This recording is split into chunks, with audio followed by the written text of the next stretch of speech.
तो चलिए स्टार्ट करते हैं NISM series 8 equity and derivatives exam का chapter number 3 introduction to forwards and futures. Index देख लेते हैं।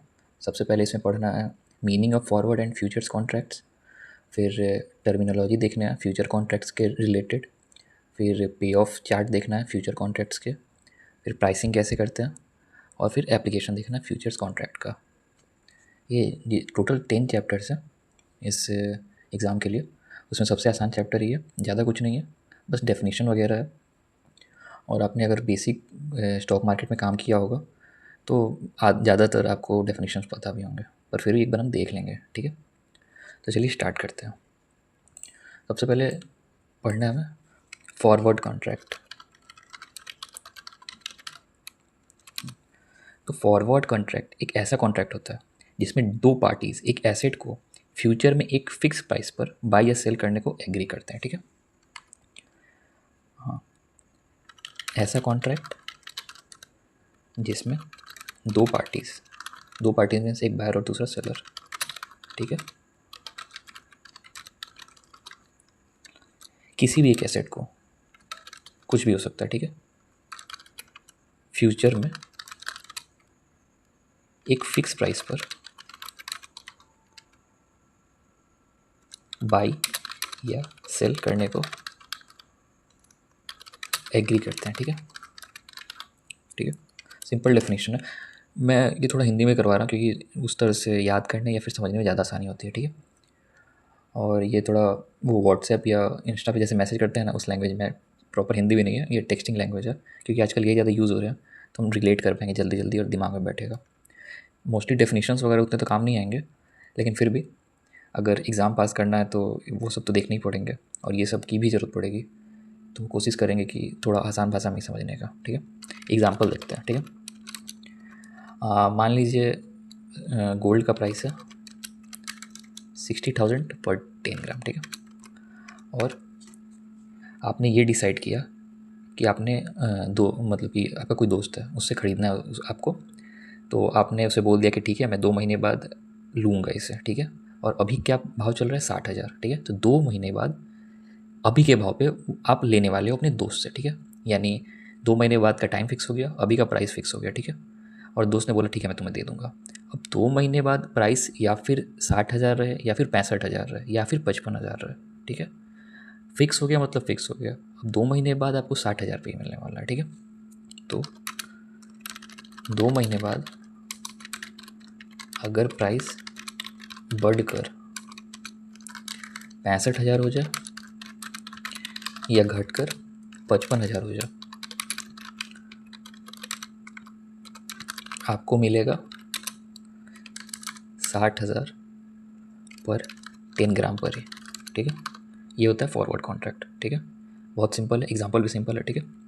इसमें पैसे पहले नहीं देने होते हैं।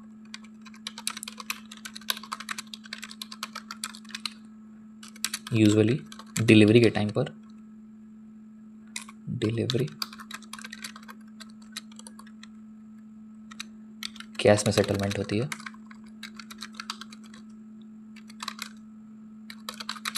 ठीक है। सिंपल सा ये डेफिनेशन है और एग्जांपल है। एक लाइन में अगर आपको याद करना है, ठीक है, एक लाइन में फ्यूचर कॉन्ट्रैक्ट क्या है, 1 लाइन डेफिनेशन। तो आप ऐसे बोल सकते हैं, आज का डील फ्यूचर की डिलीवरी फिक्स प्राइस, आज का डील फ्यूचर की delivery at a fix price. ये होता है फॉरवर्ड कॉन्ट्रैक्ट, ठीक है। इसके एडवांटेजेस देख लेते हैं। एडवांटेजेस क्या है, ठीक है। पहला एडवांटेज, प्राइस फिक्स हो जाता है, मतलब सर्टेन हो जाता है, ठीक है। आप फॉरवर्ड का यूज़ हेज करने में भी कर सकते हैं। हेज कैसे करने में कैसे कर सकते हैं कि हम लोग आगे देखेंगे प्रॉपर एग्जांपल के साथ, ठीक है। कुछ डिसएडवांटेजेस देख लेते हैं। पहला, काउंटर पार्टी रिस्क, ठीक है। मतलब सेलर देने को रेडी नहीं हुआ या बीच डील उसमें छोड़कर भाग गया तो फिर दिक्कत हो जाती है, ठीक है। दूसरा, दोस्त तो धोखा दे सकता है ना, ऐसा कुछ नहीं है ना कि डील हो गई तो एकदम करना ही करना है। मान लीजिए कि हैंडशेक डील हुई है, कोई कॉन्ट्रैक्ट नहीं बना है या फिर ऐसे है, तब तो कोई भी मुकर सकता है ना कि आप उसको 60,000 दे रहे हैं, कोई दूसरा पार्टी मान लो 65,000 देने को रेडी हो गया और उसने डील आपके साथ तोड़ दी और दूसरे के साथ कर ली, तो ये सब रिस्क रहता है, ठीक है। दूसरा, इसमें लिक्विडिटी नहीं होती है,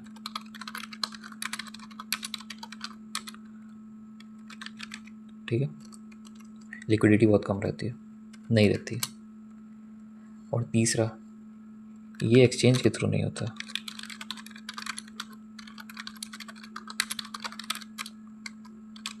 तो कुछ भी स्टैंडर्डाइज नहीं होता।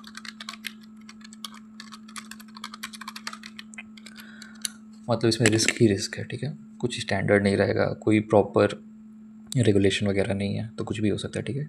ये सब इसके डिसएडवांटेजेस हैं। ये होता है आपका फॉरवर्ड कॉन्ट्रैक्ट, ठीक है।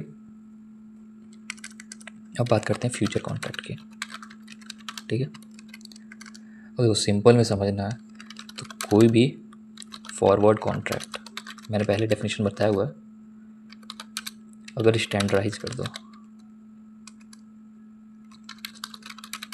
ठीक है, मतलब क्वांटिटी फिक्स कर दो, प्राइस फिक्स कर दो, एक्सचेंज पे ट्रेड करवा दो, तो फ्यूचर कॉन्ट्रैक्ट हो जाएगा।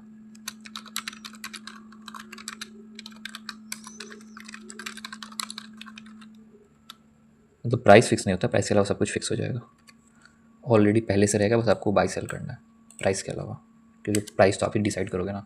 अगर प्राइस फिक्स हो गया या फिर ऊपर नीचे नहीं हुआ तो आप लोगे नहीं लोगे, वो सब रहता है, ठीक है। बस सिंपल से देखना है, कोई भी फॉरवर्ड कॉन्ट्रैक्ट अगर स्टैंडर्डाइज कर दिया जाए तो फ्यूचर कॉन्ट्रैक्ट हो जाता है, बस सिंपल है, ठीक है। तो मान लो कि, और इसके फीचर्स देखते हैं, ठीक है। पहला तो ये स्टैंडर्डाइज होता है, दूसरा हो जाएगा कि ये एक्सचेंज पे ट्रेड करता है,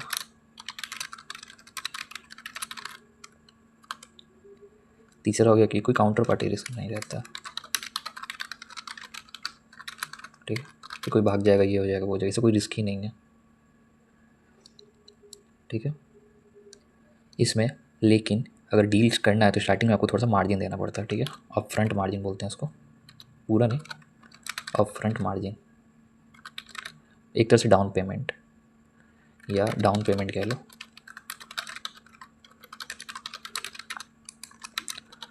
वो देना पड़ता है, ठीक है, बिना उसके नहीं होता, ठीक है। और दोनों पार्टीज़ को देना पड़ता है, बायर सेलर दोनों। नंबरिंग कर देता हूँ, ज़्यादा सही रहेगा,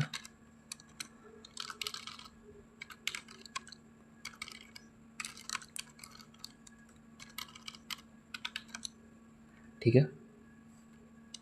ये सब फीचर एडवांटेज डिसएडवांटेज नहीं है, ठीक है। और पांचवा ये चीज़ है कि प्राइस दोनों पार्टीज़ के थ्रू डिसाइड होगा, बाई सेल का, ठीक है। ये सब कुछ फीचर्स हैं, ठीक है। एडवांटेजेस और डिसएडवांटेजेस देख लेते हैं। एडवांटेजेस देखते हैं पहला, ठीक है। लिक्विडिटी रहेगी, ठीक है। दूसरा, ट्रांसपेरेंसी भी रहती है,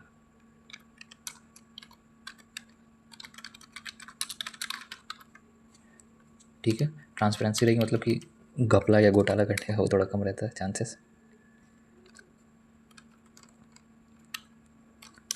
तीसरा है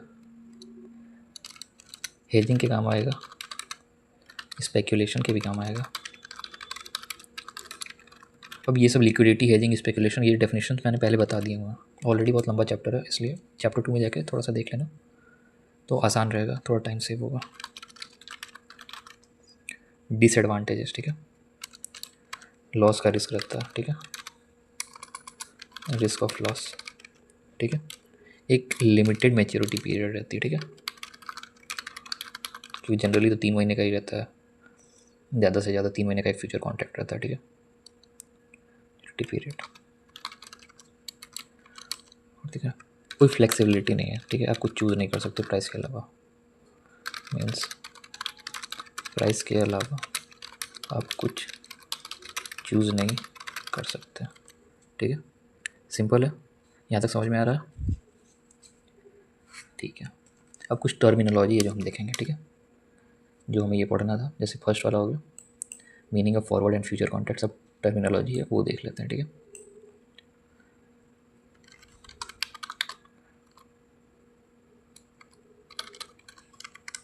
पहला था अंडरलाइन, ये सब मैंने बता दिया हुआ, लेकिन फिर भी इस चैप्टर में भी है तो मैं बता देता हूँ। ये पहले चैप्टर में ही मैंने बताया हुआ था, मेन एसेट। ठीक है, जिसके नाम पर फ्यूचर और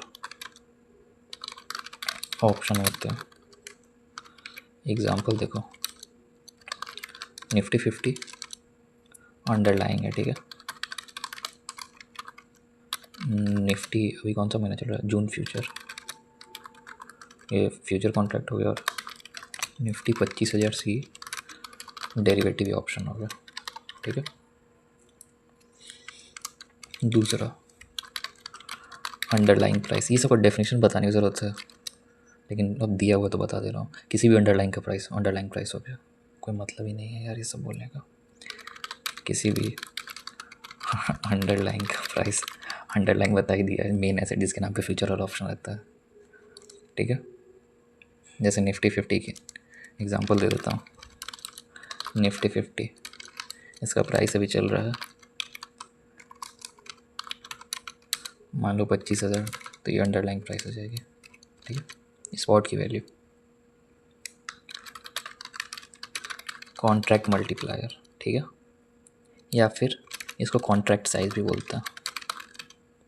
ठीक है, इसको कहते हैं लॉट साइज जितना भी हो इनटू कॉन्ट्रैक्ट का प्राइस। ठीक है, तो मान लो कि निफ्टी फ्यूचर से, ठीक है, उसका प्राइस चल रहा है 25,100, लॉट साइज क्या है, लॉट साइज है 75, तो कॉन्ट्रैक्ट मल्टीप्लायर CM लिख देता हूँ, CM या फिर कॉन्ट्रैक्ट साइज, सीधे दोनों का मल्टीप्लिकेशन हो जाएगा 25,100 इंटू 75, कैलकुलेट कर लेना जो भी आएगा। ये डेफिनेशन मैंने भी गलत किया हुआ था जब मैं पढ़ रहा था, तो देख लेने के लिए। ठीक है, एक्सपायरी डेट मतलब कि डेरिवेटिव या फ्यूचर का आखिरी दिन,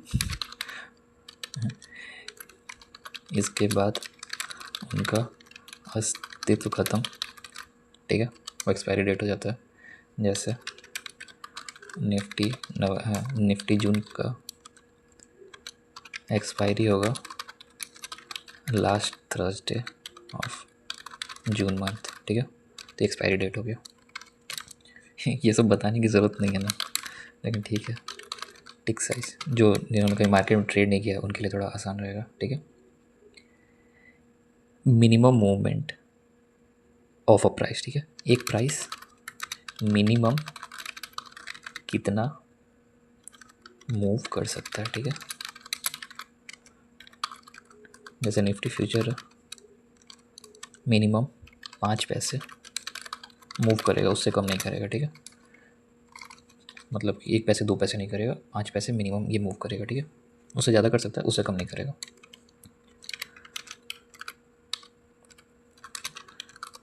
डेली सेटलमेंट प्राइस। ठीक है, मतलब क्लोजिंग के टाइम पर जो प्राइस होगा,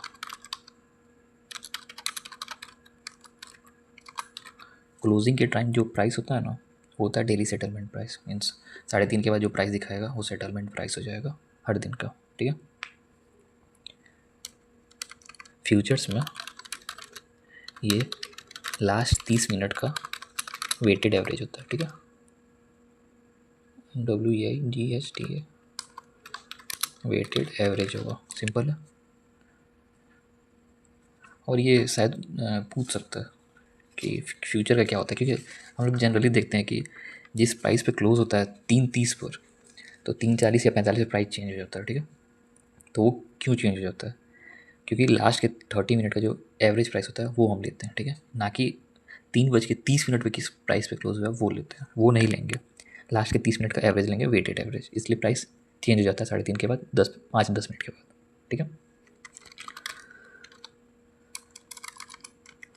7, इसमें बहुत डेफिनेशन है। फाइनल सेटलमेंट प्राइस, ठीक है,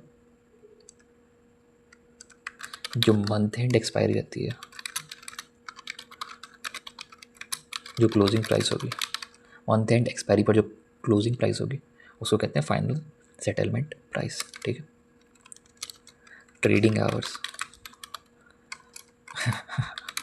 अब इसका डेफिनेशन तो आई गेस जो ट्रेड नहीं भी करता भी बता देगा। वैसा टाइम पीरियड जिसमें ट्रेडिंग होती है, ऐसे जनरली 9:15 से 3:30 के बीच में होती है, ठीक है, स्टॉक्स में।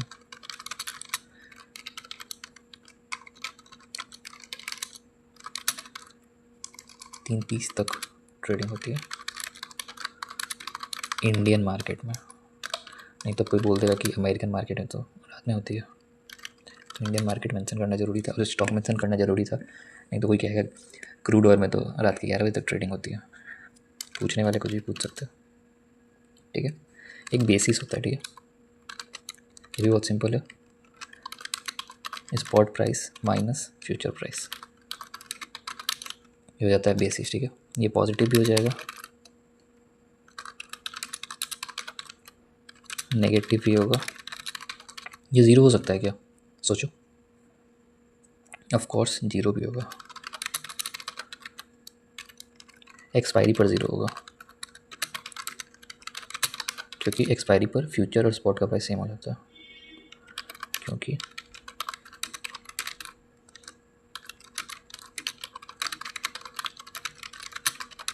सेम हो जाता है, ठीक है।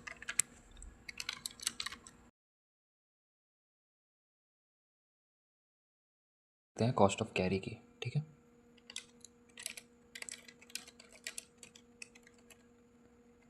तो कॉस्ट ऑफ कैरी क्या होता है, स्टॉक कोई अगर आप खरीदते हैं तो उसको होल्ड करने में जो टोटल खर्चा आता है होता है कॉस्ट ऑफ कैरी, ठीक है। तो स्टॉक होल्ड करने में टोटल जो खर्च आएगा एडिशनल, वो हो जाएगा कॉस्ट ऑफ कैरी, ठीक है। एग्जाम्पल, एक 100 रुपये का आपने स्टॉक खरीदा है, ठीक है, इंटरेस्ट पे किया उस पर, और सपोज 1 साल तक होल्ड किया, ठीक है। इंटरेस्ट पे किया आपने 6 रुपये का, और उस पर डिविडेंड मिला आपको 2 रुपये का, ठीक है। तो कॉस्ट ऑफ कैरी क्या हो जाएगा, मीन्स 6 जो इंटरेस्ट पे किया माइनस 2 जो डिविडेंड मिला, यानी टोटल 4 रुपये, यानी टोटल 4 रुपये एडिशनल आपने दिया 100 रुपये के स्टॉक को बाई करके होल्ड करने में, ठीक है। तो टोटल हो जाएगा कॉस्ट ऑफ कैरी 4, इसी में एक आता है ब्रेक इवन वैल्यू, ठीक है। तो 100 में तो आपने ख़रीदा है, ठीक है, पर प्रॉफिट कहाँ से होगा, 100 के ऊपर एग्जैक्टली नहीं होगा, स्टार्ट नहीं होगा, ठीक है।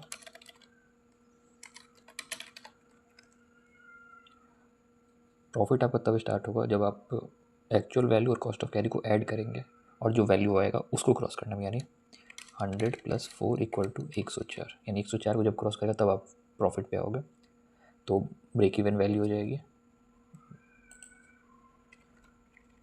104, ठीक है। तो ऐसा नहीं कि आप 100 में बाई किया तो 101 पे आपको प्रॉफिट हो जाएगा, कम से कम 104 क्रॉस करना पड़ेगा। कॉस्ट ऑफ कैरी को भी हम यहाँ देखेंगे, ठीक है।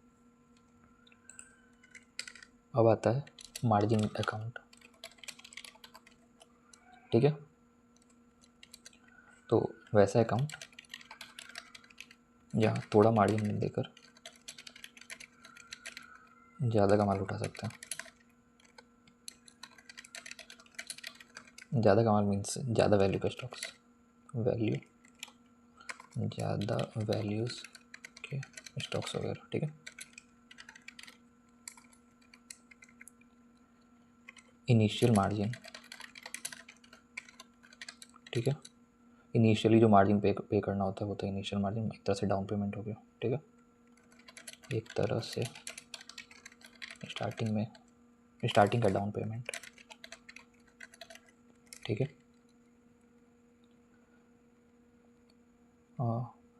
मान लीजिए कि निफ्टी फ्यूचर है, ठीक है। उसका प्राइस चल रहा है अभी 25,000, लॉट साइज हो गया 75, ठीक है। तो इसका जो वैल्यू आएगी एक्स आएगी, ठीक है। तो आपको इनिशियली सपोज 10% देना पड़ेगा, तो वो हो जाएगा इनिशियल मार्जिन। मतलब वो इनिशियल थोड़ा सा देना पड़ता है, पूरा नहीं देना रहता, ठीक है। कुछ परसेंटेज देना रहता है, वो होता है इनिशियल मार्जिन, ठीक है। MTM, मार्क टू मार्केट, ठीक है। डे एंड पर जो भी ओपन ट्रेड्स रहते हैं, मतलब जो क्लोज नहीं रहते हैं, यानी आपने बाई किया है तो सेल नहीं किया अभी तक, और सेल किया है तो बाई नहीं किया अभी तक, वो होते हैं ओपन ट्रेड्स, ठीक है। तो उनका जो प्रॉफिट या लॉस दिखाता है ना, वो होता है MTM, ठीक है। डे एंड पर ओपन ट्रेड्स के प्रॉफिट या लॉस, ठीक है, वो हो जाता है MTM, ठीक है। ओपन इंटरेस्ट,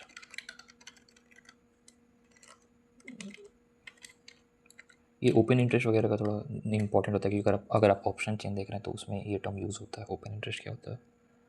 तो ओपन इंटरेस्ट का मतलब हो जाता है टोटल कॉन्ट्रैक्ट्स जो अब तक सेटल नहीं हुआ, ठीक है।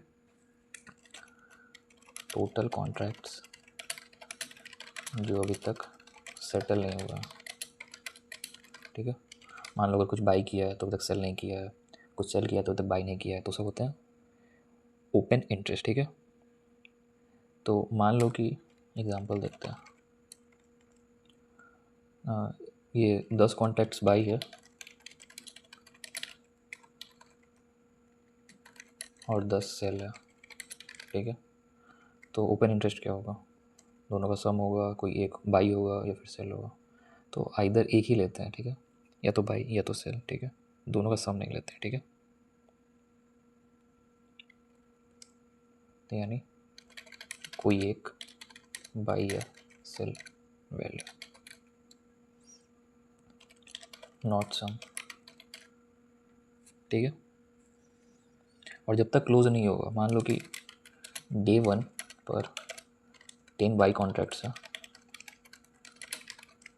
तो डे 2 पर वो भी ऐड होंगे डे 1 वाले, ठीक है। उसको इग्नोर नहीं करेंगे, डे 1 ख़त्म तो वो भी ख़त्म, ऐसा कुछ नहीं होता, वो भी रहेंगे, ठीक है। वॉल्यूम क्या होता है? मैं पहले बहुत कंफ्यूज होता था वॉल्यूम में। तो नंबर ऑफ बायर्स, ठीक है, या फिर सेलर्स, नॉट बोथ। मुझे लगता था सम होता है, या तो बायर्स या तो सेलर्स कितने हैं वो देख लो, वो होता है वॉल्यूम, ठीक है। सॉरी, ये 15 है, अब 16 देखिए। प्राइस बैंड, देखो सिंपल प्राइस और बैंड, एक बैंड है जिसके अंदर प्राइस मूव करेगा, वो होता है प्राइस बैंड, ठीक है। तो रेंज जिसमें स्टॉप ट्रेड करेगा वो है प्राइस ब्रांड, सॉरी नहीं बोलना, बैंड है, प्राइस बैंड, ठीक है। Long position, unsettled by position, ठीक है, उसको लॉन्ग पोजीशन कहते हैं। कितना भी लॉन्ग है, कितना भी शॉर्ट है, ये आपने सुना होगा। तो लॉन्ग मीन्स बाई करके छोड़ दिया हुआ है, सेल नहीं किया हुआ है। Short position, unsettled sell position, same, ठीक है। ओपन पोजीशन, अनसेटल्ड बाई या फिर सेल पोजीशन, ठीक है। लॉन्ग मतलब बाई करके छोड़ दिया, सेल नहीं किया है। शॉर्ट पोजीशन मतलब सेल करके छोड़ दिया, बाई नहीं किया, यानी पोजीशन क्लोज नहीं की है। ओपन पोजीशन, जो पोजीशन क्लोज नहीं की हुई है वो ओपन पोजीशन हुआ, तो या तो वो बाई करके छोड़ा हुआ है या तो वो सेल करके छोड़ा हुआ है, ठीक है। अब आता है टर्म कैलेंडर स्प्रेड। ये कुत्ते रात में भौंक रहे हैं 12:30 बजे के करीब में, पता नहीं कौन दिख गया, ठीक है। तो एक फ्यूचर पर बाई और दूसरा फ्यूचर सेल, ये होता है कैलेंडर स्प्रेड, ठीक है। जैसे भी जून चल रहा है, ठीक है, इसके आगे जुलाई भी होगा फ्यूचर, उसके आगे अगस्त फ्यूचर होगा, ठीक है। तो अगर आपने जून को बाई किया है, ठीक है, तो जुलाई को सेल करना पड़ेगा, तो ये कैलेंडर स्प्रेड हो जाएगा, ठीक है, पहला। अगर आपने जुलाई को बाई किया है तो आपको अगस्त को सेल करना पड़ेगा, ठीक है। और ऐसा नहीं कि कॉन्जिक्यूटिव मंथ को ही करते हैं, जून को सेल कर दो, अगस्त को बाई कर लो, तो भी कैलेंडर स्प्रेड कहला जाएगा, ठीक है। सिंपल है यहाँ तक। चलिए अब आता है बारी पे ऑफ चार्ट की, ठीक है। पे ऑफ चार्ट क्या होता है, ठीक है। तो पे ऑफ चार्ट मतलब वैसा चार्ट है जो किसी कॉन्ट्रैक्ट का प्रॉफिट या लॉस शो करता है डिफरेंट प्राइस पर, ठीक है, एक्सपायरी के टाइम पर, ठीक है। वैसा चार्ट जो किसी कॉन्ट्रैक्ट का प्रॉफिट या लॉस शो करता है एक्सपायरी पर, ठीक है, ठीक है। तो इसमें हमें दो पे ऑफ चार्ट देखना है इस पर्टिकुलर चैप्टर में, चैप्टर 3 में, फ्यूचर बायर्स के लिए और फ्यूचर सेलर्स के लिए, ठीक है। सबसे पहले मैं समझा देता हूँ और चार्ट पे बाद में दिखाऊंगा, मतलब अभी दिखाऊंगा, पहले समझा के, ठीक है। एक चार्ट में क्या होता है, एक एक्स एक्सिस होता है, एक होता है वाई एक्सिस, ठीक है। एक्स एक्सिस क्या शो करेगा, एक्स एक्सिस शो करता है प्राइस, वाई एक्सिस शो करेगा प्रॉफिट या लॉस, ठीक है, एक पे ऑफ चार्ट में, ठीक है। अब देखिए, अब आता है पे ऑफ फॉर फ्यूचर बायर्स, ठीक है। सपोज़ करिए कि अभी निफ्टी फ्यूचर है 25,000 का, ठीक है। तो पे ऑफ चार्ट बनाना प्रॉफिट या लॉस होता है, आपको प्रॉफिट कब होगा, बहुत बेसिक सा सवाल है कि अगर आपने कोई चीज़ 25,000 पे कर दी तो आपको प्रॉफिट कब होगा। तो आपको प्रॉफिट तभी होगा जब वो 25,000 के ऊपर जाएगा, यानी प्रॉफिट तब होगा जब 25,000 के ऊपर जाएगा, लॉस कब होगा 25,000 के नीचे जाएगा। सिंपल है, इससे ज़्यादा कुछ है ही नहीं,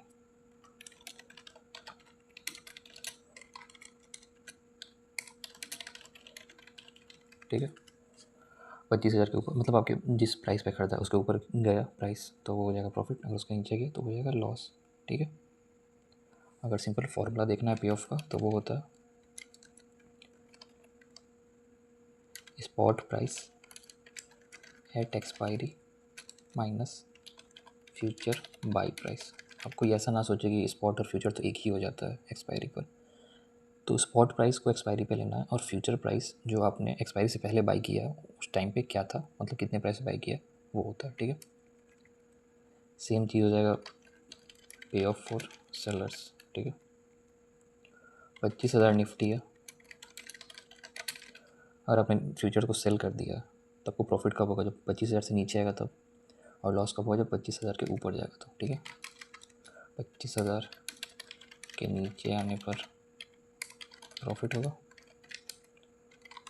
25,000 के ऊपर जाने पर लॉस होगा, ठीक है। ये सिंपल पे ऑफ इतना ही है, ठीक है, इससे ज़्यादा कुछ नहीं है।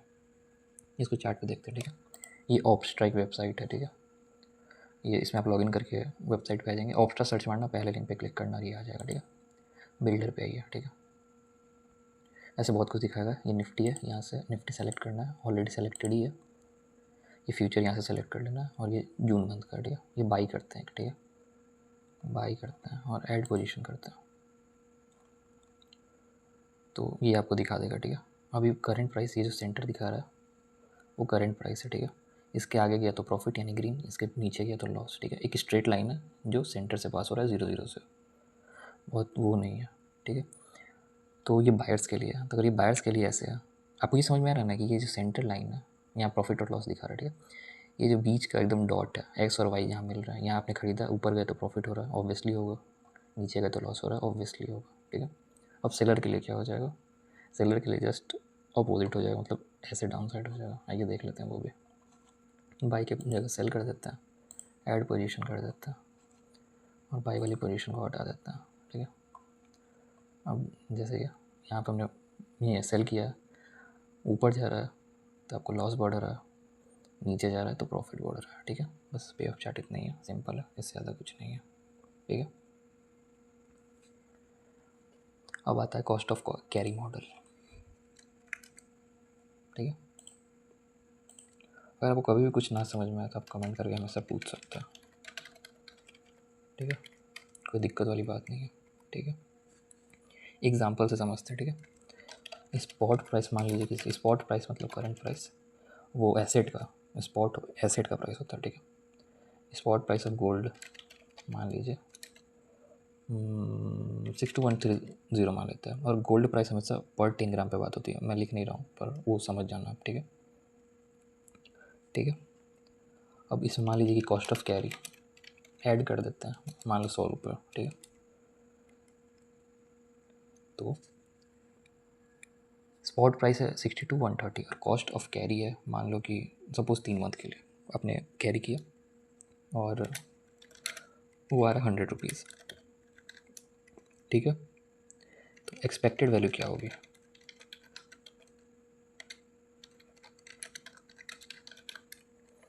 ठीक है, तो एक्सपेक्टेड वैल्यू तो होगी 62,230 पर 10 ग्राम। ठीक है, पर ऐसा एक्चुअली नहीं होता। ठीक है, इससे ज़्यादा प्राइस पे वो ट्रेड मारते रहता है, ऊपर नीचे प्राइस होता है, ज़्यादा हमेशा नहीं होता, ज़रूरी नहीं ज़्यादा ही हो, कम भी हो सकता है, ज़्यादा भी हो सकता है। एज्यूम करते हैं वो ट्रेड कर रहा है 62,280, एज्यूम एक्चुअल ट्रेडिंग एट, ठीक है, उतने प्राइस वो आपका वो हो रहा है, ट्रेड कर रहा है।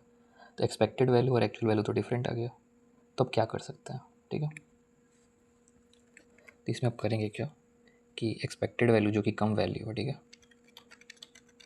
एक्सपेक्टेड वैल्यू कम है और एक्चुअल वैल्यू ज़्यादा है। ठीक है, तो स्पॉट को बाई कर लेंगे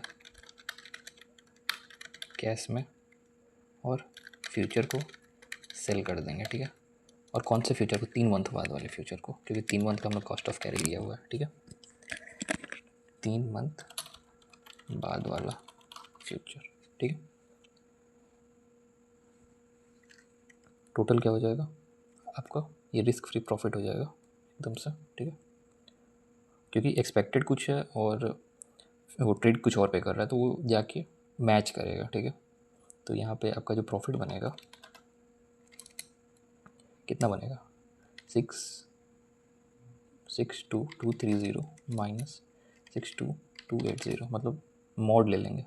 मतलब मॉड होता है कि पॉजिटिव आए या नेगेटिव आए, हमेशा उसको पॉजिटिव करेंगे। मतलब मॉड एक्चुअली नहीं लेंगे, यहाँ तो पहले लिखना रहता है कि एक्चुअल क्या प्राइस है और माइनस एक्सपेक्टेड क्या प्राइस है। चलो मैं ठीक ही कर देता हूँ, actual price minus expected price. ठीक है, ये हो जाएगा 62,280 माइनस 62,230 रुपीज़ 50। ठीक है, ये रिस्क फ्री प्रॉफिट है, ये मैच करेगा ही करेगा, एक्सपायरी पे मैच कर जाएगा, तो आपको 50 रुपये आराम से बन जाएंगे। ठीक है, अब ये कॉस्ट ऑफ कैरी मॉडल थोड़ा एक्सप्लेन कर देता हूँ। कॉस्ट ऑफ कैरी मॉडल क्या है और क्यों है? ठीक है, तो ये ऐसा मॉडल है जिसको बनाया गया था ताकि फ्यूचर का प्राइस डिटेक्ट किया जा सके। ठीक है, तो फ्यूचर का प्राइस डिटेक्ट करने के लिए ये मॉडल बनाया गया था। ठीक है, फ्यूचर प्राइस का ये फॉर्मूला दिया गया, spot price plus cost of carry. ठीक है, ये एक्सपेक्टेड रहता है, ये एक्सपेक्टेड, इसको भी हमने बोला एक्सपेक्टेड प्राइस, एक्चुअली ये फ्यूचर प्राइस है, ये क्या होना चाहिए और क्या निकल रहा है। ठीक है, तो वो मैच करेगा तो आपका प्रॉफिट हो जाएगा। ठीक है, तो देखिए इसमें कहा, मान लीजिए स्पॉट प्राइस कम है और फ्यूचर प्राइस ज़्यादा है। ठीक है, तो स्पॉट प्राइस बढ़ता है इस मॉडल के अकॉर्डिंग और फ्यूचर प्राइस घटता है। कब तक? जब तक दोनों सेम ना हो जाए, और दोनों सेम कब होंगे? एक्सपायरी पे। ठीक है, अब स्पॉट मतलब कि स्पॉट नहीं, हाँ, एक्चुअल प्राइस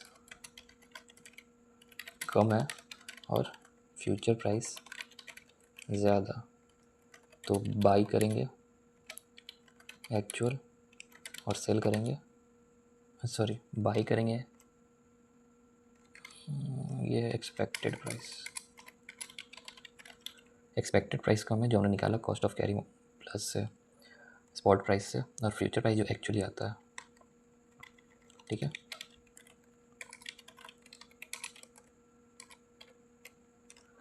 तो बाई करेंगे एक्सपेक्टेड प्राइस को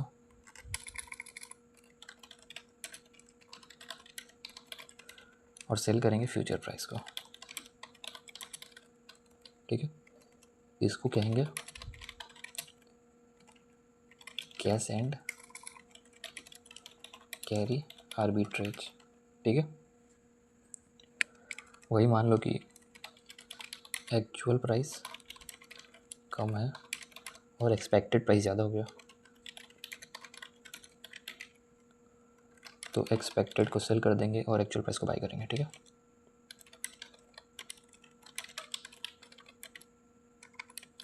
जो ज़्यादा है उसको सेल करेंगे, जो कम है उसको बाई करेंगे, अगर सिंपल में समझना है तो। ठीक है, इसको reverse cash and carry arbitrage बोलेंगे। सिंपल में जिसका वैल्यू कम वो बाई और जिसका वैल्यू ज़्यादा वो सेल। ठीक है, बस इतना सा चीज़ है ये। ठीक है, इसमें एक आता है कॉस्ट ऑफ ट्रांजैक्शन, कितना टर्मिनोलॉजी हो चुका है, 18 हुआ था। ठीक है, कॉस्ट ऑफ ट्रांजैक्शन। ठीक है, तो किसी ट्रेड को एग्जीक्यूट करने में आने वाला जितना भी खर्च होता है वो होता है कॉस्ट ऑफ ट्रांजैक्शन। ठीक है, जैसे कि मान लीजिए ब्रोकरेज होता है, स्टैम्प ड्यूटी, STT एक्सेट्रा वगैरह। ठीक है, किसी ट्रेड को एग्जीक्यूट करने में आने वाला खर्च। ठीक है, वो क्या cost of transaction. Example STT, stamp duty, brokerage, ये सब हो जाएगा कॉस्ट ऑफ ट्रांजैक्शन। ठीक है, ठीक है, अब आता है नो आर्बिट्रेज बाउंड। ठीक है, इस कॉन्सेप्ट के अकॉर्डिंग मार्केट में ऐसी प्राइसिंग होनी चाहिए जिसमें आर्बिट्रेज का चांस ही ना हो। ठीक है, कॉस्ट ऑफ कैरी मॉडल इसी पे चलता है कि आर्बिट्रेज हो ही ना। इसके अकॉर्डिंग मार्केट में ऐसी प्राइसिंग होनी चाहिए जिसमें आर्बिट्रेज आए ही ना। ठीक है, कॉस्ट ऑफ कैरी मॉडल इस पे चलता है।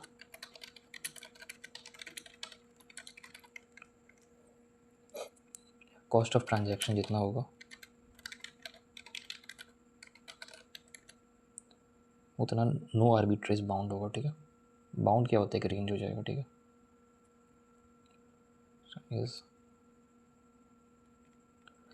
कॉस्ट ऑफ ट्रांजैक्शन जितना ज़्यादा उतना नो आर्बिट्रेज बाउंड। ठीक है, सिंपल है, इसका एक सिंपल सा फॉर्मूला है। ठीक है, फ्यूचर प्राइस जो है वो spot price plus lower transaction cost से ज़्यादा और स्पॉट प्राइस प्लस हाई अपर ट्रांजैक्शन कॉस्ट होता है उसके बीच में रहना चाहिए। ठीक है, तो यानी spot price plus lower transaction cost is less than equal to future price is less than equal to spot price plus upper transaction cost। ठीक है, यही होता है नो आर्बिट्रेज बाउंड। ठीक है, लोअर को जोड़ दीजिए और अपर जोड़ दीजिए, वो हो जाएगा आपका बाउंड। लोअर वैल्यू कितना, अपर वैल्यू कितना, उसी के बीच में फ्यूचर प्राइस रहेगा। ठीक है, मान लीजिए कि एग्जांपल से समझा देता हूँ कि स्पॉट का वैल्यू है 100 रुपये, कॉस्ट ऑफ कैरी है 5 रुपये, ट्रांजैक्शन कॉस्ट है 1 रुपये, तो लोअर बैंड क्या होगा, 100 + 5 - 1 104 अपर बैंड क्या होगा 100 + 5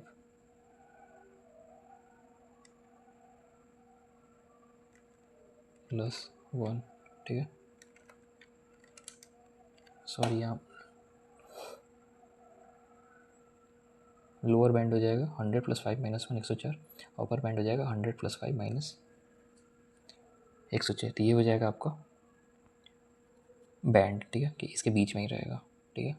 फ्यूचर प्राइस रहना चाहिए इसके बीच में ही, ठीक।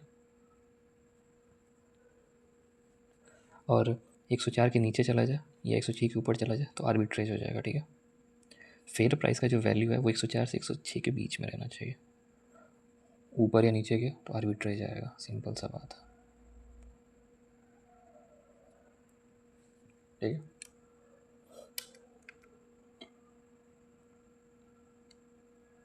अब बात करते हैं फेयर प्राइस का एक फॉर्मूला होता है,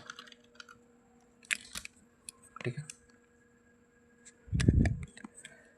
फ्यूचर का फॉर्मूला फेयर प्राइस के अकॉर्डिंग, ठीक है। फ्यूचर का फेयर प्राइस क्या होता है, spot price into 1 + R - Q to the power T, ठीक है। यहाँ F होता है fair price, fair future price दोनों अलग नहीं है, फेयर मतलब होना क्या चाहिए, ठीक है। एस हो गया स्पॉट प्राइस, ठीक है। क्यू हो गया रिटर्न ईयर्स में, आर हो गया कॉस्ट ऑफ कैरी, और टाइम हो गया, टी हो गया टाइम ईयर्स में, ठीक है। इसको एक्सपोनेंशियल फॉर्म में लिखना है तो एफ हो जाता है S E to the power R - Q into T, ठीक है। ये दो फार्मूला है, डायरेक्ट सवाल आते हैं, सारा वैल्यू दे दिया रहता है और पुट करके आपको बस आंसर निकालना है, कैलकुलेट कर लेना है, इसमें बहुत ज़्यादा दिमाग नहीं लगाएंगे फॉर्मूले के पीछे, ठीक है। अब आते हैं कॉस्ट ऑफ कैरी जो मॉडल है उसके कुछ एजम्पशंस आते हैं, ठीक है, उसको देखते हैं।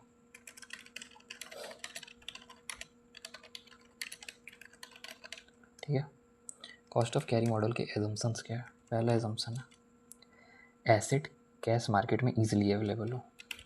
एसेट जो है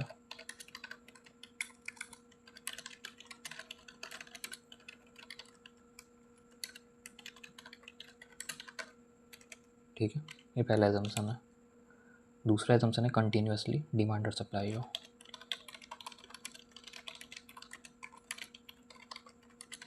ठीक है, तीसरा है आराम से होल्ड किया जा सके एसेट को।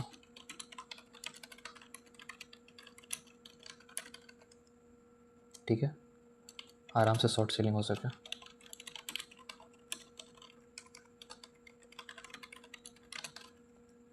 ठीक है, ना कोई ट्रांजैक्शन कॉस्ट हो ना कोई टैक्स हो। ठीक है, जो कि रियल में ऐसा होता नहीं है।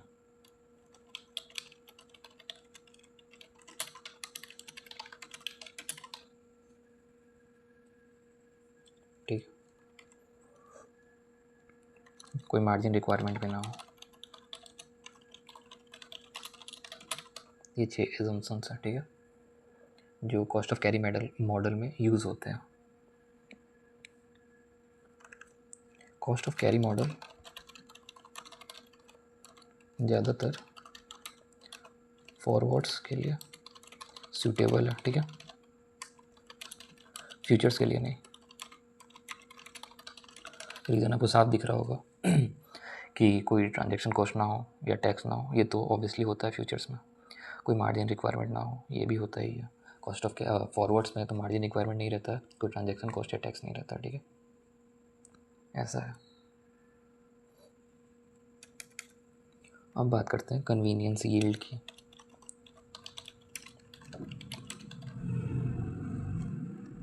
तो कन्वीनियंस यील्ड वो एक्स्ट्रा बेनिफिट है या वैल्यू है जो फिजिकल एसेट को होल्ड करने से मिलता है। ठीक है, एक्स्ट्रा बेनिफिट जो फिजिकल एसेट को होल्ड करने से मिलता है। अरे ये कुत्ते यार, हद है इनका भी। ठीक है, तो फ्यूचर प्राइस अगर कन्वीनियंस यील्ड को कंसिडर किया जाए तो होता है स्पॉट प्राइस, सॉरी ये कुत्ते नहीं सुधरेंगे, plus cost of carry minus convenience yield, convenience.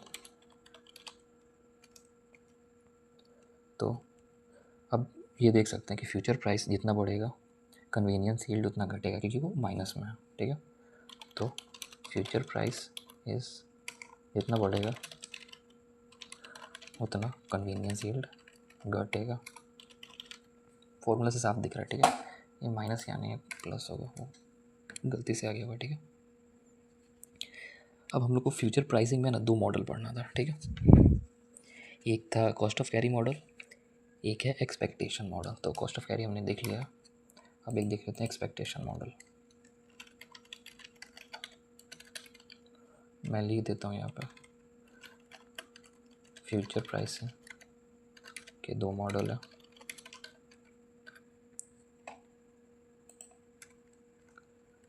एक एक्सपेक्टेशन मॉडल है, दूसरा है cost of carry model. Cost of carry model हमने भी डिस्कस कर लिया। एक्सपेक्टेशन मॉडल देखते हैं, ठीक है, क्या होता है। एक्सपेक्टेशन मॉडल फ्यूचर प्राइसिंग के लिए ये है कि ये बताता है कि लोग स्पॉट प्राइस को फ्यूचर प्राइस में क्या एक्सपेक्ट कर रहे हैं कि क्या हो सकता है, बस एक्सपेक्टेशन पे चलता है। तो ये भी एक्सपेक्ट कर सकते हैं कि स्पॉट प्राइस आगे जाके बढ़ेगा, घट भी सकता है, बस एजम्पशन है, ठीक है, ऐसा हो सकता है।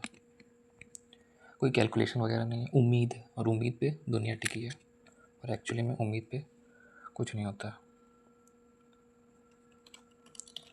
ये बताता है कि लोग स्पॉट प्राइस को फ्यूचर में क्या एक्सपेक्ट कर रहे हैं।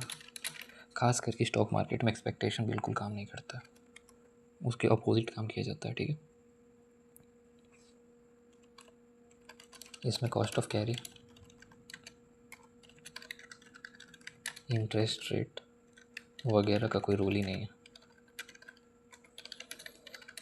ठीक है।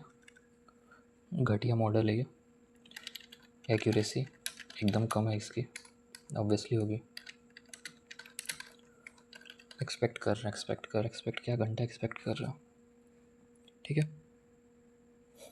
जैसे कि अगर फ्यूचर प्राइस ज़्यादा है स्पॉट प्राइस से, तो एक्सपेक्टेशन होती है कि स्पॉट प्राइस फ्यूचर में बढ़ जाएगा, ठीक है। इसको कॉन्टेंगो मार्केट में बोलते हैं। अगर फ्यूचर प्राइस स्पॉट प्राइस से कम है तो एक्सपेक्ट करता है कि घट जाएगा, ठीक है। Future price less than spot price तो प्राइस घटेगा, ठीक है। इसको बैकवर्डेशन मार्केट कहते हैं,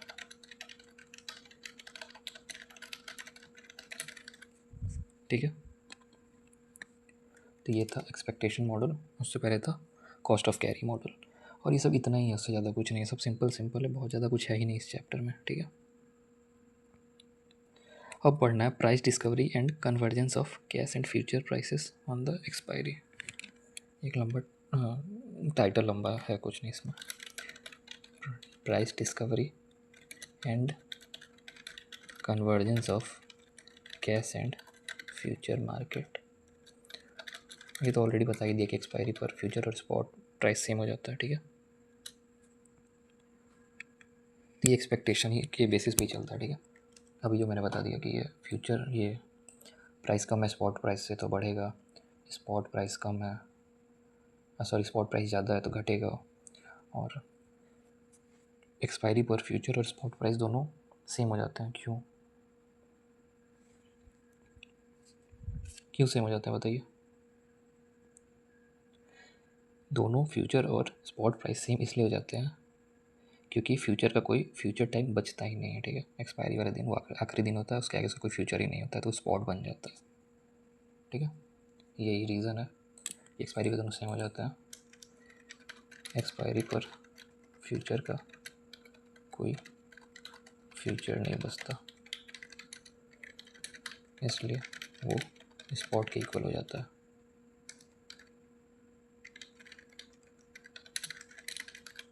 ठीक है, सिंपल है। अब देखना है कि फ्यूचर कॉन्ट्रैक्ट का यूज कैसे कैसे हो सकता है। ठीक है, तो यूजेस ऑफ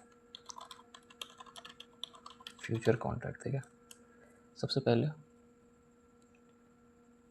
हेजर्स होते हैं, ठीक है, जो हेज करने के लिए काम में लाते हैं फ्यूचर कॉन्ट्रैक्ट को। ठीक है, तो मान लो कि एक किसान है, ठीक है, उसको लगता है कि वीट का प्राइस गिरने वाला है, तो फ्यूचर को सेल कर देगा ताकि वीट का प्राइस गिरने से उसका रिस्क मिनिमाइज हो जाए। ठीक है, तो एग्जांपल में एक फार्मर है जिसको लगता है वीट का प्राइस गिरेगा। ठीक है, 2 मंथ बाद मान लेता है, तो उसके पास जो वीट है अगर प्राइस गिरे तो उसको तो लॉस हो जाएगा। ठीक है, तो 2 मंथ बाद 2 मंथ बाद वाला वो फ्यूचर खरीद लेगा, सॉरी सेल कर देगा।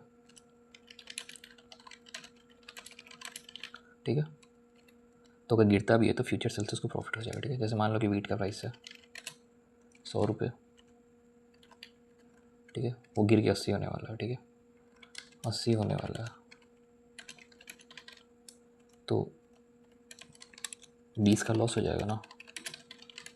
मान लो वो फ्यूचर सेल कर देता है, तो फ्यूचर सेल से जो प्रॉफिट बनेगा उससे एग्जैक्ट 20 का लॉस तो नहीं होगा, हो सकता है 15 का हो सकता है 10 का ही हो, तो ऐसे हेज कर सकता है आराम से। ठीक है, स्पेक्यूलेटर्स और ट्रेडर्स कैसे यूज़ करते हैं इसको देखो। ठीक है, अब कोई स्पेक्यूलेट कर दिया कि फ्यूचर का प्राइस बढ़ने वाला है, जैसे निफ्टी का प्राइस बढ़ने वाला तो वो फ्यूचर बाई कर लिया आराम से, या फिर गिरने वाला तो फ्यूचर सेल कर दिया आराम से। ठीक है, निफ्टी का भाव बढ़ने वाला है तो future by and vice versa, मतलब अगर गिरने वाला है तो फ्यूचर सेल कर देंगे। स्पेक्यूलेटर्स और ट्रेडर ऐसे यूज़ करते हैं। ठीक है, अब आर्बिट्रेग्यूट्स कैसे यूज़ करते हैं। ठीक है, तो प्राइस डिफरेंस का फ़ायदा उठाते हैं डिफरेंट मार्केट में। ठीक है, तीसरा होता है आर्बिट्रेग्यूट्स। ठीक है, प्राइस डिफरेंस का फ़ायदा उठाते हैं डिफरेंट मार्केट में। मान लो स्पॉट प्राइस है 100 है, फ्यूचर प्राइस है 105 है, तो ये मैंने बताया स्पॉट को बाई, फ्यूचर को सेल। ठीक है, 5 रुपये रिस्क फ्री प्रॉफिट। और ऐसा होता नहीं है, रियल लाइफ में नहीं होता, ये सब थियोरेटिकल चीज़ें अप्लाई मत करने लगना। रियल मार्केट में इतना लॉस होगा कि संभाल नहीं पाओगे। ठीक है, तो हर जो चीज़ पढ़ाई जा रही है वो रियल मार्केट में काम करेगी वैसा ज़रूरी नहीं है। और आर्बिट्रेज तो नॉर्मल लोगों के औकात के बाहर की चीज़ है, वो सिर्फ इंस्टीट्यूशन वाले ही कर सकते हैं। बहुत हाई स्पीड आपको ट्रेड करने रहते हैं, एकदम सेकंड्स में, मिली सेकंड्स में आपको ट्रेड्स लेने रहते हैं, क्योंकि आर्बिट्रेज एकदम फटाफट गैप बढ़ते जाता है, गैप मैनेज होते रहता है। ठीक है, रिस्क देखना। ठीक है, रिस्क मतलब क्या होता है, रिस्क क्या हो गया, रिस्क को कैसे डिफाइन किया जा सकता है। रिस्क किसी चीज़ में रिस्क है, किसी चीज़ में खतरा है। ठीक है, अब रिस्क मैं डिफाइन नहीं कर पा रहा हूँ, गूगल कर लेना या फिर मैं ही कर दूँ क्या।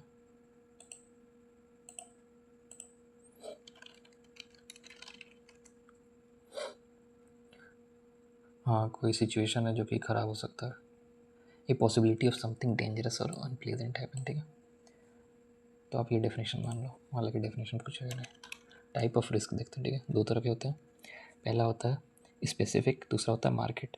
स्पेसिफिक को अनसिस्टमेटिक भी बोलते हैं और मार्केट को सिस्टमेटिक कहते हैं। ठीक है, पहला हो गया स्पेसिफिक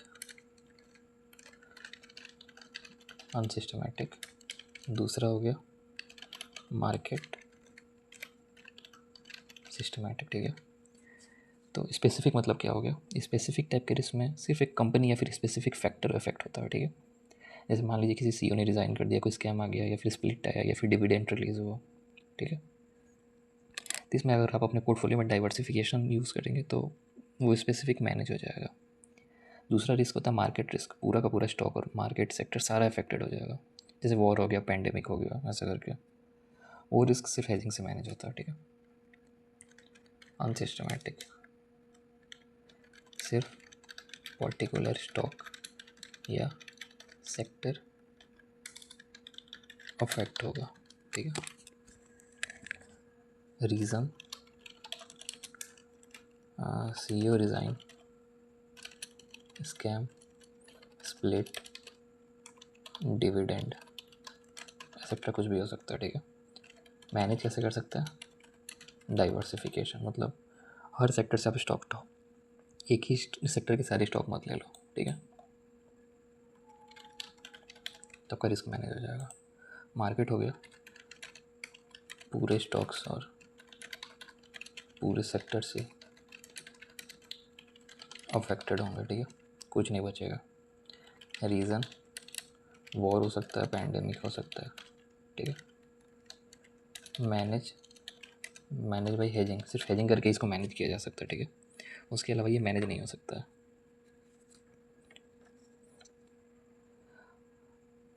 चलिए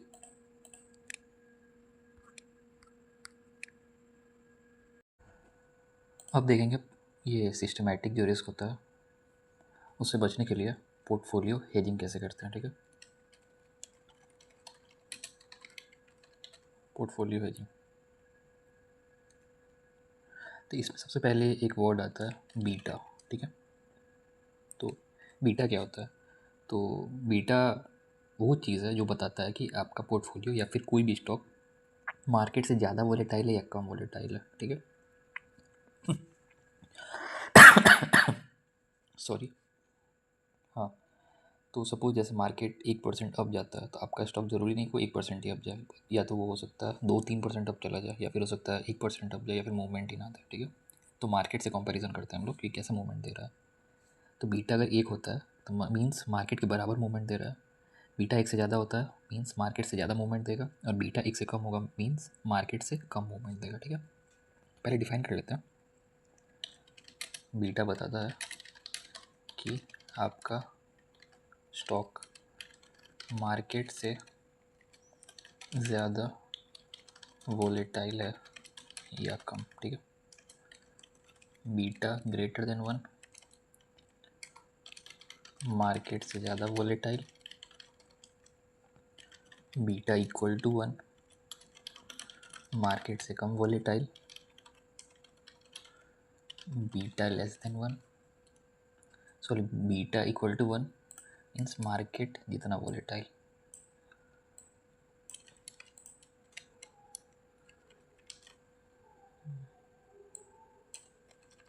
ठीक है, तो हेज करना है तो हेज कैसे करेंगे, ठीक है। तो पोर्टफोलियो हेजिंग है ना फ्यूचर के साथ किया जाता है, ठीक है। तो उसमें सिंपल सा फॉर्मूला है, आपके पोर्टफोलियो जितना ही वैल्यू है उसको हेज करना है तो फ्यूचर के साथ हेज करेंगे, ठीक है। तो कितने फ्यूचर्स लेंगे?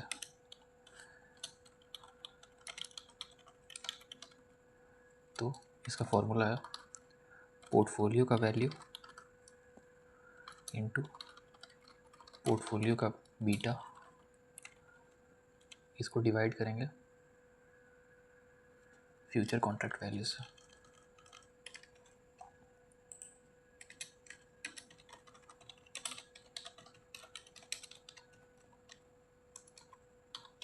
ठीक है, ये हो जाएगा नंबर ऑफ फ्यूचर कॉन्ट्रैक्ट्स, ठीक है। अब पोर्टफोलियो का वैल्यू क्या है, ठीक है, मतलब कितने पैसे लगे हुए हैं पोर्टफोलियो में, वो होता है पोर्टफोलियो वैल्यू। मैंने कहा था नहीं, चैप्टर बहुत इजी है, ज़्यादातर टर्मिनोलॉजी है वो भी आपको पता ही होंगे, ज़्यादा दिमाग लगाने की ज़रूरत नहीं है।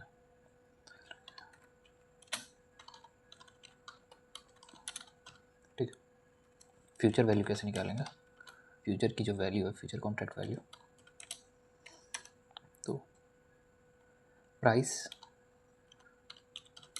इनटू लॉट साइज हो जाएगा फ्यूचर की वैल्यू, ठीक है। एग्जांपल से समझ लेते हैं कि आपका पोर्टफोलियो है 10 लाख का, ठीक है। पोर्टफोलियो का बीटा है 1.2, निफ्टी फ्यूचर है 22,000 और लॉट साइज है 75। तो नंबर ऑफ कॉन्ट्रैक्ट कितने होंगे फ्यूचर,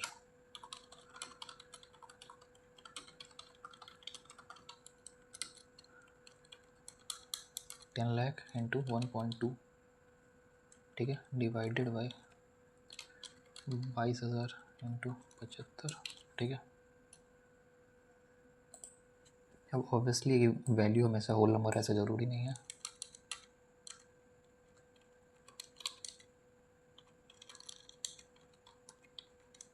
तो 0.272, ठीक है। तो राउंड फिगर में एक लॉट लेंगे, ठीक है, सिंपल है। एक 0.75 का मतलब ये नहीं ना है कि भी लॉट ही नहीं लेंगे, और एक लॉट से कम तो ले भी नहीं सकते हैं, ठीक है, हेजिंग करने के लिए, ठीक है। पोर्टफोलियो का बीटा कैसे निकालते हैं, ये भी सिंपल है, W1 B1 plus W2 B2 dot dot dot WN BN। तो W1 means weight of stock 1, B1 equal to beta of stock 1, ऐसे ही weight of stock 2 beta of stock 2, जितने भी स्टॉक है सबका समेसन ले लेंगे, ठीक है। तो हो जाएगा वेट पोर्टफोलियो का बीटा। अब वेट कैसे निकालते हैं, ठीक है, तो value of stock divided by total portfolio value, ठीक है। इससे आपको मालूम चल जाएगा कि वेट कितना है। वैल्यू ऑफ स्टॉक क्या है, value of stock means total share, मतलब कितनी क्वांटिटी में, इनटू प्राइस, ठीक है। तो ये वैल्यू ऑफ स्टॉक निकल रही है, ठीक है। अब आते हैं टाइप ऑफ हेजिंग पे, ठीक है। पहला लॉन्ग हेज, ठीक है, तो long hedge means future of buy, ठीक है। दूसरा शॉर्ट हेज, फ्यूचर सेल। और ये हेज क्यों वर्ड यूज़ कर रहे हैं, क्योंकि मैंने आपको पहले ही बताया था, सपोज लॉन्ग हेज है, ठीक है। एक फार्मर को लगता है कि वीट का प्राइस गिरने वाला है या फिर उठने वाला है, ठीक है। तो जैसे गिरने वाला है तो वो फ्यूचर सेल कर देगा, उठने वाला है तो फ्यूचर बाई कर लेगा, ऐसा करके तो हेजिंग कर सकते हैं। तो ऐसे किया जा सकता है, लॉन्ग हेज, शॉर्ट हेज। तीसरा होता है क्रॉस हेज, ठीक है। एग्जांपल्स मैं पहले भी समझा चुका हूँ, इसलिए मैं थोड़ा शॉर्ट में ही लिख रहा हूँ कि इस्तेमाल फ्यूचर का कैसे होगा, ठीक है। तो मान लीजिए कि आपके पास कोई एसेट है, उसका फ्यूचर ही अवेलेबल ना हो, तो रिलेटेड फ्यूचर बाई कर सकते हैं, ठीक है। मीन्स रिलेटेड फ्यूचर बाई करना है। एग्जांपल में मान लीजिए एयर इंडिया की फ़्लाइट है, एयर इंडिया स्टॉक है, एयर इंडिया कोई स्टॉक ही नहीं है, स्पाइस जेट है, ठीक है, इसका फ्यूचर नहीं है, तो इंडिगो का फ्यूचर यूज़ कर सकते हैं। ये हो जाता है क्रॉस हेज, ठीक है। एक होता है हेज कॉन्ट्रैक्ट मंथ,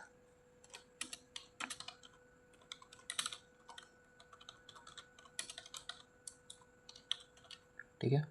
ये वो एक्सपायरी मंथ होता है जिसका फ्यूचर कॉन्ट्रैक्ट आप हेज के लिए चूज़ करते हो, ठीक है।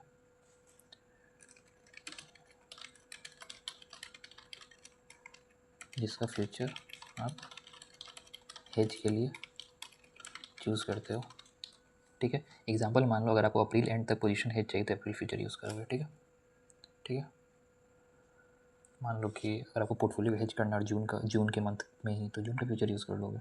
2 महीने का यूज़ करना है तो 2 महीने आगे वाला फ्यूचर आप बाई कर लोगे, ठीक है, उसके साथ हेज कर लोगे, ठीक है।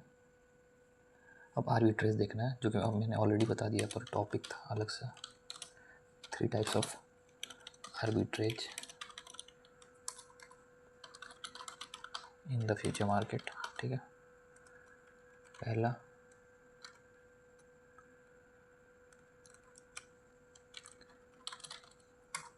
कैश एंड कैरी आर्बिट्रेज, ठीक है।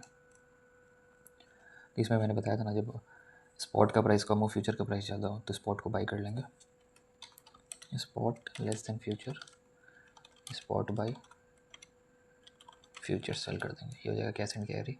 ठीक है, दूसरा होता है रिवर्स कैश एंड कैरी। ठीक है, स्पॉट लेस देन फ्यूचर। ठीक है, स्पॉट को सेल कर देंगे, फ्यूचर को बाई। ठीक है, ये हो जाएगा reverse cash and carry. Cash and carry. तीसरा है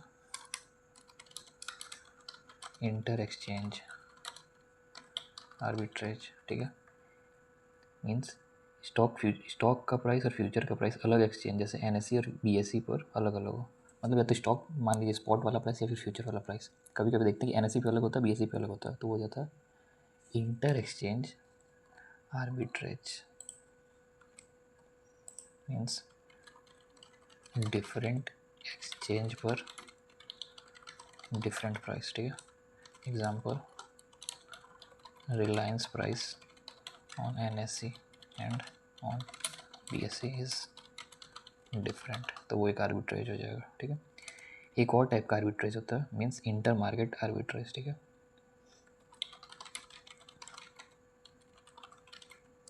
ठीक है, तो दो मार्केट में प्राइस डिफरेंस होता है। ठीक है, तो मान लो स्पॉट और फ्यूचर मार्केट दोनों में अगर प्राइस डिफरेंस है तो वो इंटर मार्केट आर्बिट्रेज हो जाएगा। ठीक है, स्पॉट और फ्यूचर मार्केट में डिफरेंस। ठीक है, तो होता है इंटर मार्केट आर्बिट्रेज। तो चैप्टर यहाँ पे समाप्त होता है। कुछ नहीं था, बस सिंपल सा था, हल्का फुल्का कैलकुलेशन, 2-3 फार्मूले थे, वो भी केवल वैल्यू दी रहेगी, आपको फार्मूला पुट करना और आंसर आ जाएगा। बेसिक टर्मिनोलॉजी थे, जो अगर आप मार्केट कर रहे हैं थोड़ा बहुत भी तो आपको पता होगा, नहीं भी पता हो तो मैंने बहुत सिंपल समझा दिया। ठीक है, इससे ज़्यादा चैप्टर में कुछ नहीं है। तो चलिए वीडियो को यहाँ पे समाप्त करते हैं। अगर कुछ डाउट हो तो कमेंट में पूछ सकते हैं, मस्त मैं रिप्लाई कर दूँगा। तो चलिए लाइक शेयर सब्सक्राइब ज़रूर करें। Thank you for watching.